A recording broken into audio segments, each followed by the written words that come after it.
Concerning the Yellowstone Supervolcano, new studies find that the magma is far more massive than previously thought. And you'll see various maps here of how deep it goes and how it turns under the northwest corner of Wyoming, and also that the mantle plume that feeds it comes from the area of Baja California.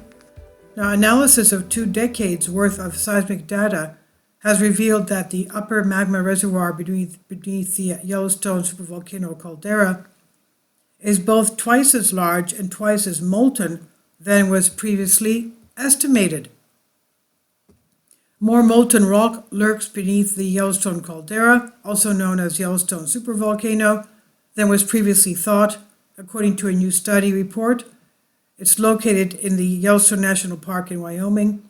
The supervolcano is believed to have undergone at least its last major eruption around 640,000 years ago. It's one of the 21 some odd supervolcanoes of the Earth.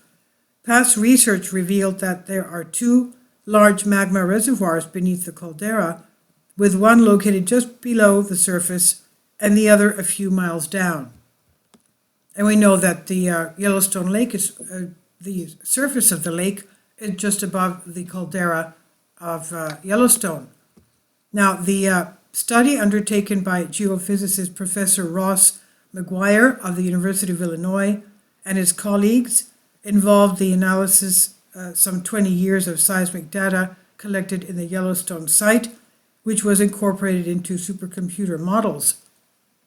The researchers explained that the ratio of molten rock to crystals in the upper magma reservoir is a reliable indicator of how close the supervolcano might be to erupting.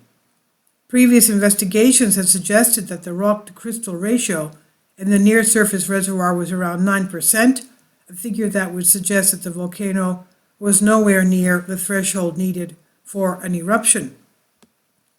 Professor McGuire and his colleagues' analysis, however, has found that the ratio is likely much higher than was previously thought.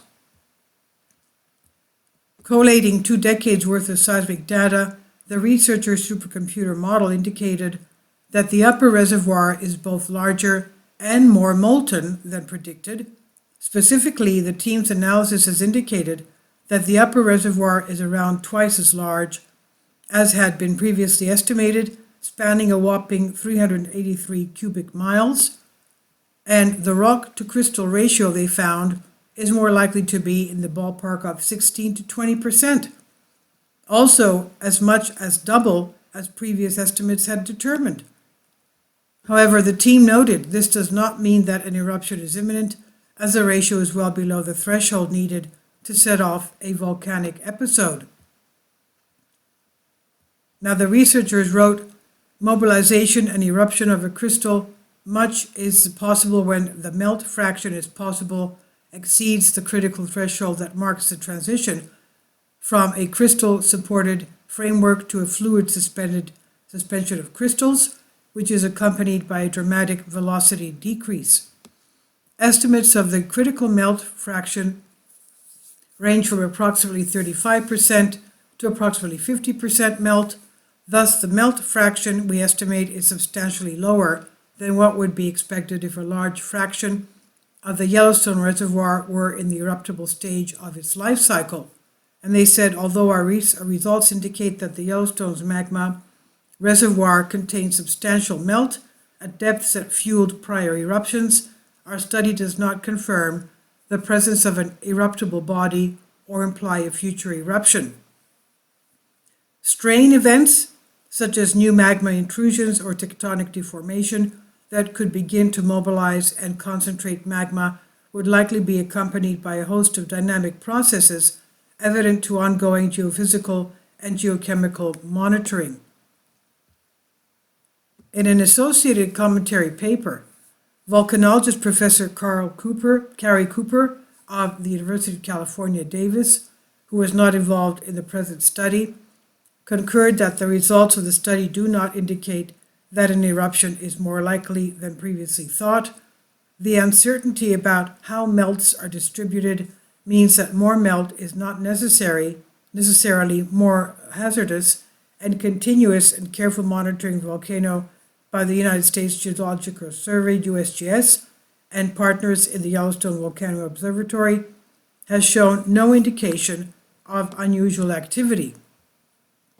However, with concerted and targeted efforts at understanding processes beneath the surface that lead to eruptions, together with monitoring what volcanoes are doing today, the ambition of understanding what makes volcanoes do what they do is coming closer. And the full findings of the study were published in the journal Science magazine. This is by Ian Randall and Express UK. Now, even though they're talking about eruption or referring to a volcanic eruption here, they did not specify if it would be just a small eruption, a local eruption, or if it would be a super eruption that would affect not only the United States but the whole world eventually, causing a volcanic winter. So please leave your comments and thank you for your support. Kindly support my Patreon account. The daily posts are 5 videos daily, and they are totally different from what I have on my YouTube channel. Thank you so much for your support and that you find all my content so interesting. You'll find the Patreon account details in the description box below.